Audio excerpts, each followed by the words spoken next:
Bonjour à tous. Nous allons réfléchir aujourd'hui autour de la naissance de Jésus.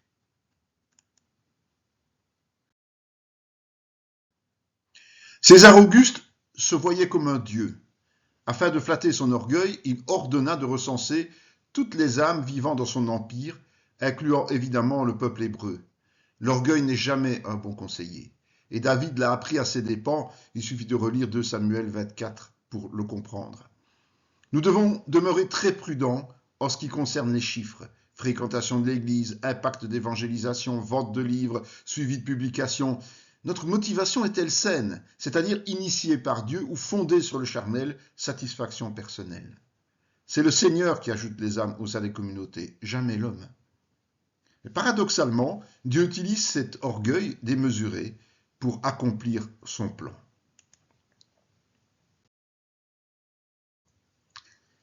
La décision de César Auguste a mené Joseph et Marie à se rendre à Bethléem en Judée. Il se fait que la prophétie de Michée, vieille de plusieurs siècles, était en train de s'accomplir dans cette ville anodine par la naissance du Messie de la descendance de David. Soyons vigilants, car n'importe quel événement du monde est susceptible de servir les plans de Dieu. Que serait-il advenu si Joseph avait désobéi à l'édit de César ? Lorsque Jésus a entamé son ministère, beaucoup l'ont rejeté sous prétexte qu'il était galiléen. Il a été élevé effectivement à Nazareth. L'orgueil des Judéens, qui se considéraient supérieurs à leurs frères du Nord, et l'aveuglement spirituel des dirigeants ont permis un jugement lié aux apparences et pas un examen sérieux des Écritures et des événements. Même si Dieu ne fait exception de qui que ce soit, c'est surtout la désinvolture de ceux qui sont censés connaître la vérité qui interpelle. Et nous, sur quoi basons-nous nos conclusions? Notre ressenti ou la Bible?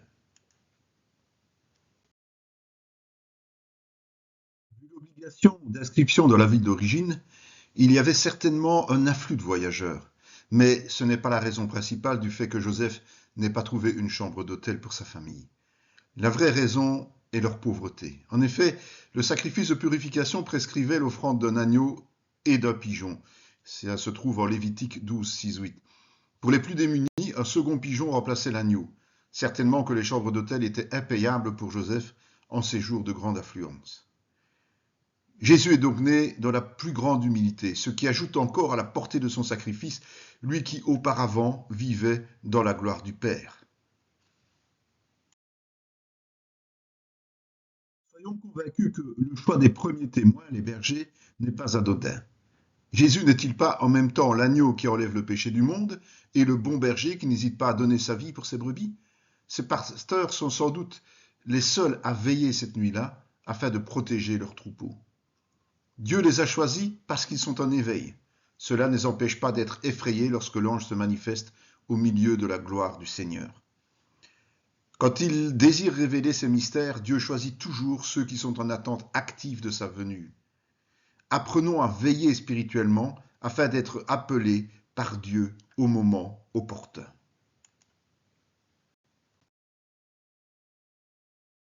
Après les avoir rassurés, l'ange précise leur apporter une bonne nouvelle. En toute logique, cela produira la joie pour tout le peuple.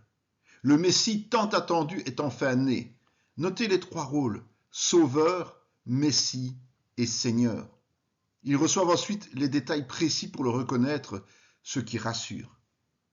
Une bonne nouvelle réjouit ceux qui appartiennent à Dieu, même dans l'adversité, si du moins nous la prenons comme telle et que nous le glorifions en conséquence. Dès le départ des anges, les bergers décident de passer immédiatement à l'action plutôt que de palabrer. Non seulement ils décident, mais ils s'empressent d'agir. Ils témoignent ensuite des paroles reçues.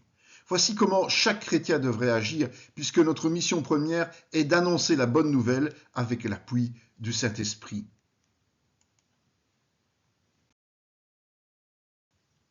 Une fois la tâche accomplie, les bergers retournent à leur pâture pour continuer leur veille. Mais quelque chose a changé, car ils ont expérimenté la réalisation de prophéties, constatant la parfaite synergie entre les promesses et les réalisations lorsqu'il s'agit des paroles de Dieu. Ils le glorifient et le louent. C'est l'expérience révélée en Ésaïe. toute promesse de Dieu s'accomplit et produit la joie et la paix dans nos cœurs. N'oublions jamais de louer et glorifier Dieu lorsque ces prophéties se réalisent, même si cela nous a coûté. En effet, rien n'est plus réjouissant que de savoir que ces plans se sont concrétisés pour nous et pour nous mener à la vie éternelle. C'est encore une étude offerte par le Centre chrétien Emmanuel de Spa. Vous êtes invité à participer à nos études bibliques si cela vous convient. Soyez bénis dans le nom de Jésus-Christ.